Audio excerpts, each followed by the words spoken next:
and then some. Running with wise fools in the high noon. Can't take your money with you. Sure as hell can try. And we're live back with the second episode of RunIN podcast. I'm Chris Walden, and I'm joined here by our other host, Brock Hagerman. Hello.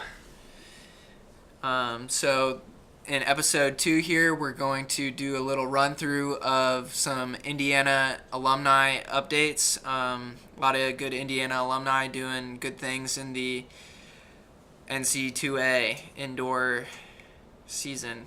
So Brock, why don't you start us off and kind of run through some of our top male standouts? Yeah, so we've parsed through TFRS, which is a great database for those of you that aren't familiar with keeping up with the Division I track and field and cross country world. The URL is tfrrs.org, commonly known as TFRS.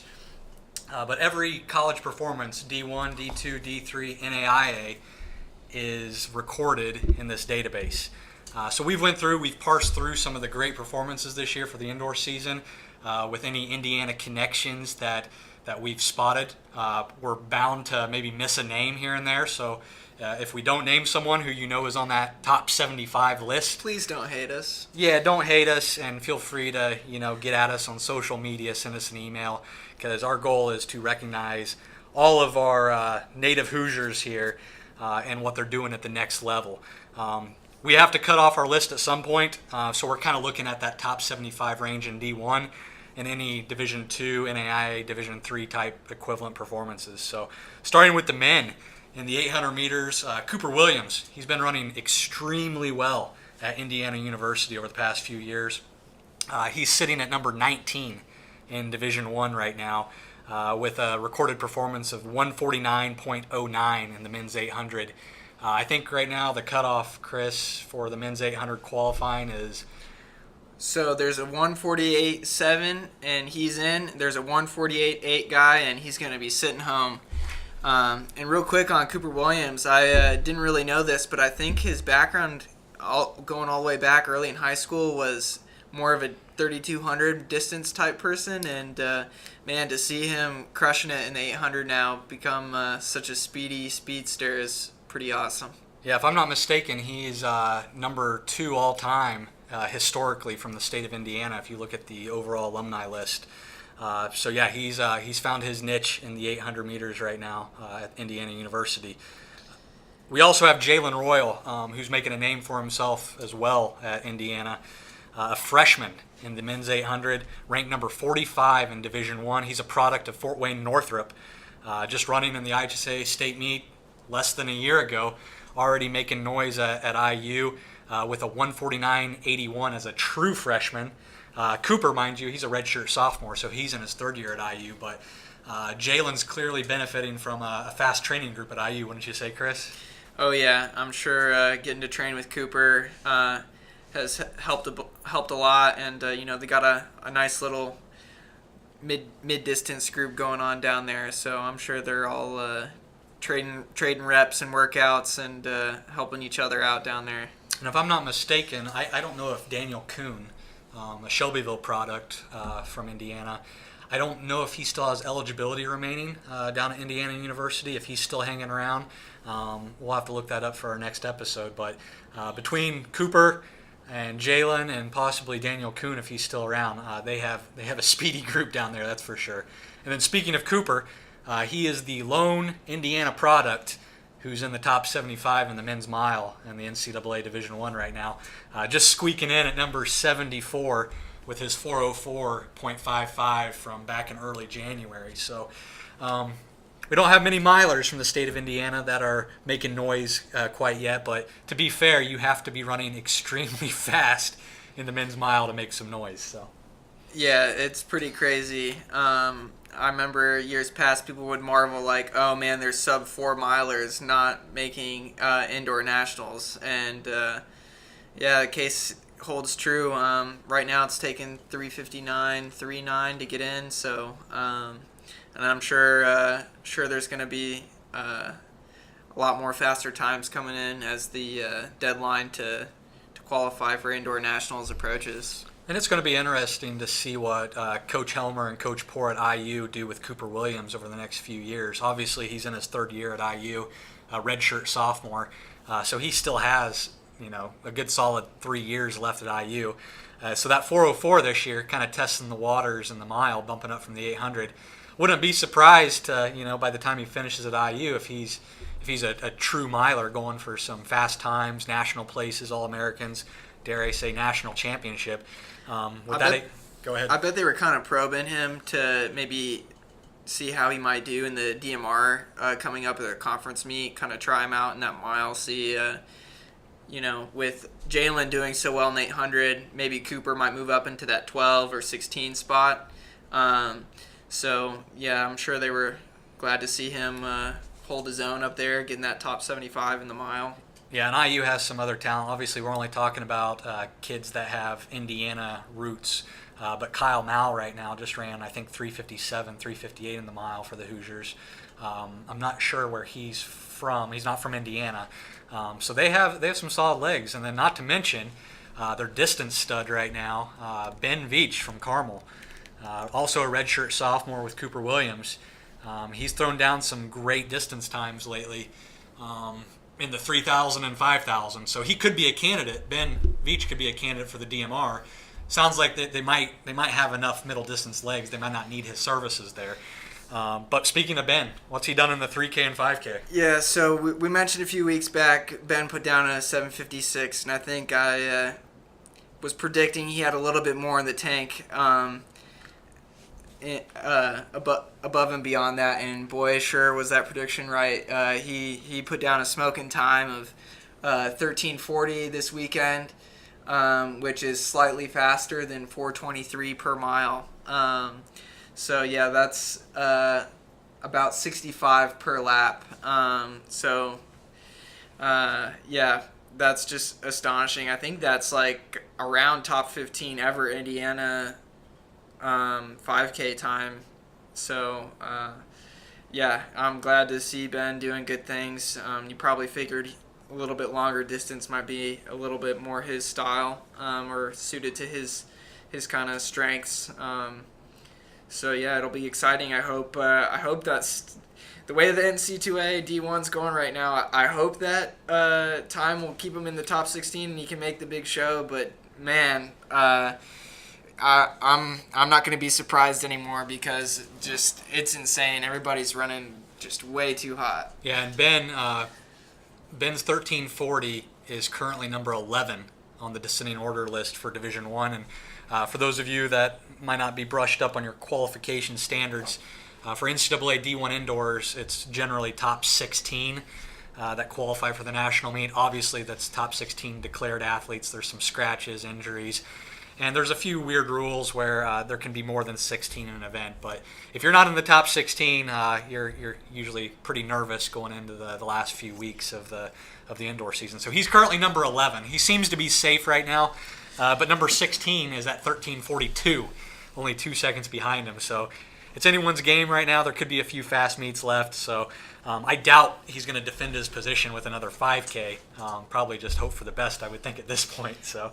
Yep, and it's tough too because a lot of these people, run their minds out to try and get their qualifying time in for nationals, and then they can't recover in time for nationals.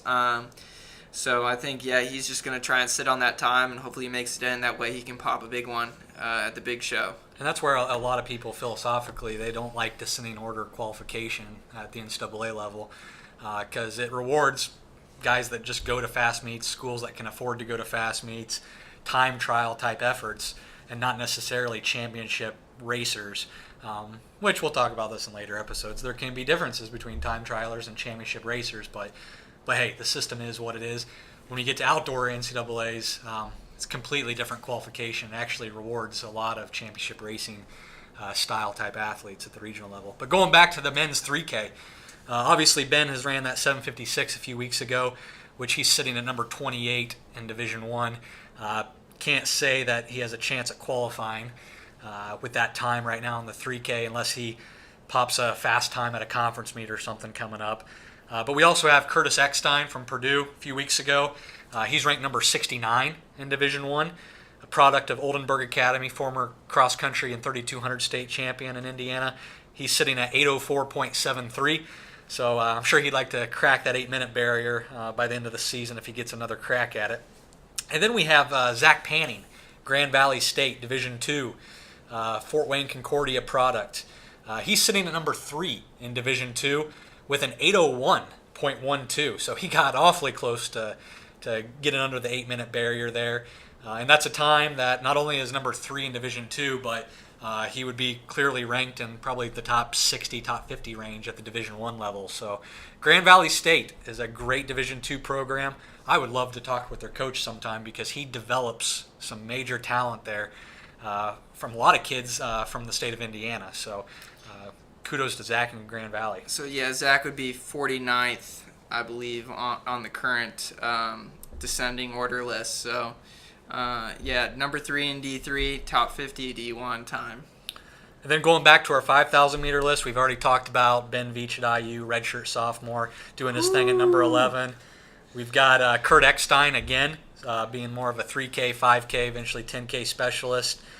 Kurt's in his sophomore year at Purdue. He's number 55 in the 3K, or the 5K, excuse me, at 14:04.86. So I don't think Kurt has ran sub 14 yet, unless he did last year outdoors. I don't think he did. So I think that 14:04 is not only an indoor PR, but I think it's an overall PR for him as well. I'm getting fact checked here by Mr. Walden. So yeah, I believe, yep, that is a college best for Mr. Eckstein. So congrats, Kurt. We're looking for you to do big things at the Big Ten meet and then going into the outdoor season. I'm predicting right now a big 10K from Eckstein this year. So, yeah. And then Zach Panning. Zach Panning, yeah, he broke that 14-minute barrier, which is tough. So I'm glad he was able to figure that out. Number 2, D2. Let's see here. That would make him Probably around 45, I would think, in Division actually, yeah, Division I. That would put him about 35th. Wow. So, congrats yeah. to Zach, having a great senior year, I believe. I don't think he has eligibility after this year, so curious to see if he hits up the roads after college. With these track times and his cross-country success, he might be able to get on the U.S. circuit and pound the pavement a little bit. Yeah, we'll see. I know GVSU's got a good little thing going there, so I think he's probably putting his focus there, and yeah, hopefully he has a bright future. Great. So that's the men's side and some of the Indiana guys that are making some noise in the middle of indoor season here. So hopefully we got some championship racers that can bring home some hardware. Then on the women's side, same sort of standard we're looking at for Division I, top 75 cutoff times. Looking at the 800 meters, I'll let you talk about your Carmel Hounds here. Yeah, so first up, again, yeah, gotta brag about my my little heritage there. I'm a proud hound, and you know, Kelsey Harris put out a good one, 205.46. I think shaved, you know, around a second off her previous mark this year. So number 9 in D1. That's, I mean, I think there's a lot of high school boys that struggle to run 205, and then do that on an indoor track, and yeah, that's pretty incredible. So Kelsey Harris, number 9, 205. That's great. Up next, another IU Hoosier, junior from Evansville Memorial, Mallory Molzer. She's currently 69th on the D1 descending order list, a 208.9. So again, kind of like on the men's side on that 800, they had a little training group. I'm sure Kelsey and Mallory have been trading reps down there at Gladstein Fieldhouse, getting fit. Moving on next to the ladies' mile descending orders list. Alobo, one of Brock's alumnus connection there, from Perry Meridian High School. She's currently 39th on the descending order list at 441. Kelsey Harris's sister, Haley Harris, another senior at IU, Carmel alum. Number 40th in the mile descending order list, 440. We got Sydney Myers from Eastern Michigan, a Zionsville alumnus, at 64th on the descending order list, 443. And then rounding out the mile on the top 75 list is Brooke Moore, representing Indiana State, and she is an Elkhart Memorial alumni. 68th in D1, 444. So pretty solid little group of girls there. Hopefully they can lower those times. I'm sure Kieran Casey would love to get in that top 16. I think right now it's 4:35, so she's got to drop about 6 seconds on there to make it up into a qualifying look. Moving on to the 3,000 meters, we got Sydney Myers of Eastern Michigan, another Zionsville alumnus. She's currently 44th with a 9:19 on the descending order list. And then Brooke Moore, another Indiana State Sycamore, a senior. She was 65th on the descending order list, coming in at a 9:23. And Sydney Myers again appearing on the 5,000 meter descending order list with a 52, with the 52nd slot on the descending order list at 16:15. We also have in the 5,000 Mackenzie Caldwell from Columbus North, representing Colorado. She is currently 74th, sneaking into that top 75 with a 16:32. And to finish us off, another D2 standout, currently 13th on the descending order list. It's Stacy Metzger with a 16:48, Fort Wayne Carroll alumnus. And just to highlight all these individuals, I think between the men and women, Chris, we named about 11 different individuals. Some of them are represented in multiple events. And off the top of my head, out of these 11 athletes that are making some serious noise at the next level in college, only 2 or 3 of them were individual state champions in high school. So obviously we've got a handful here, 7, 8, 9 individuals that are making noise at the next level that never won a state title in the state of Indiana. So what that tells me, obviously winning a state title in high school is great. It's a great outlook to get to the next level, make some noise at the next level. There's no doubt about that. We like winners here at this podcast. Most of these individuals, though, are individuals that have kept their nose to the grindstone, continue to train hard, got put in probably some great programs with great coaches that develop athletes, and they're probably beating numerous state champions at the next level. So it just goes to show that, whatever your goals as an athlete are, if you don't win something in high school, the next level sometimes is you can make those dreams still come true. So, also coming to that point, I'm sure there's some people who were state champions that are not really making too much noise. So you can't really rest on your laurels either, because people be hungry and they're going to become. Like Brock said, some of these folks, they never won anything, and now they're doing some big things. So. And that next level, I know we've talked about it a little bit already, but especially at the Division I level, it is a tough world out there. I think looking through the 16th ranked performances, which are number 16 is what gets to Division I Nationals. For the men's 800 right now, number 16 in the nation is 148.7. For the men's mile, 359.39. And by the end of the season, that's going to be sub 359. Yeah, I wouldn't be surprised. I would not be surprised if there's 358 milers sitting at home watching. And I'm sure that's got to be tough. And then in the men's 3K, we're looking at 752 as number 16. And then the men's 5K, 1342. So we've got 752 guys and 1342 guys that could be sitting on their couch watching the national meet because they were not fast enough to qualify for D1 Nationals. Yeah. Of all those, the 800 and the 5K probably seem like the strongest marks, and the weakest mark to me, just looking at these, is probably that 752. I imagine that's probably going to drop some.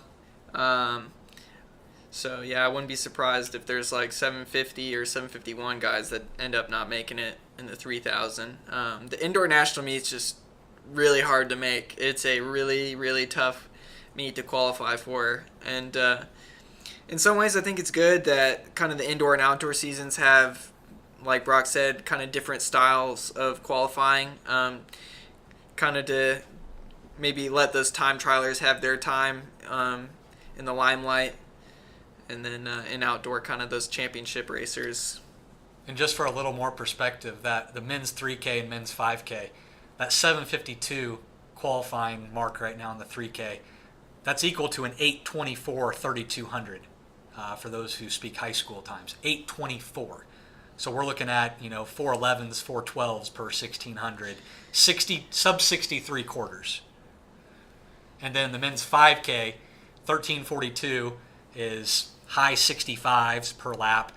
So you're looking at 423 per 1600 roughly, going through the 3200 at 846 and going on for another mile. 423 roughly. On top of that. So run 423, 846, and then another 423 on top of that. Yep. So 423 pace for the 5K, incredible on an indoor track, mind you. So not quite as wide as the outdoor tracks, but also no wind. So you get that as well. Yeah, and those hot 5K times that came in were mostly at this Iowa meet, and that is on an oversized track, so the turns are a little wider, Yep. And so it is a little easier to run faster, but